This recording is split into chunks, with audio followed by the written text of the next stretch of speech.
There's a question by Zubayd Ahmad from Hyderabad, India. How can one love Allah and Muhammad sallallahu alaihi wasallam, peace be upon him, more than himself to become a true Muslim? Shall we do deeds out of love or fear of Allah?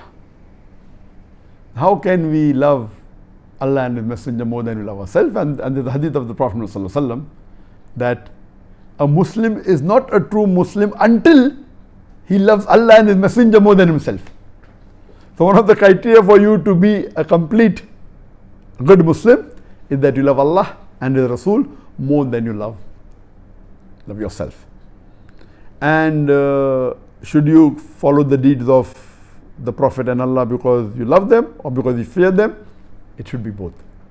See, the fear that you fear of Allah is unlike the fear that you have of other things. The love that you have for Allah is unlike the love that you have for the love for Allah is ultimate love. And the fear of Allah is that you don't want to displease Allah. You don't want to displease the beloved Prophet sallallahu alaihi wasallam.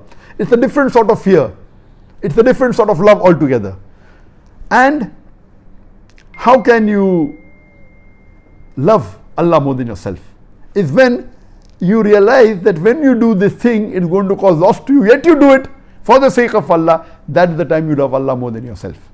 And you know very well that now you have got a very good offer for a job in a bank and got a very lucrative salary. Maybe the salary what you earn in the bank is offering you triple the salary, but you know that the beloved Prophet said that riba, interest, conventional interest bank is haram. So you reject that. Why? For the sake of Allah. Now you are loving Allah more than yourself. If you do the job, you will get triple the salary, you will have more luxury of the world. Now this is an example of how you are loving Allah more than yourself. For example,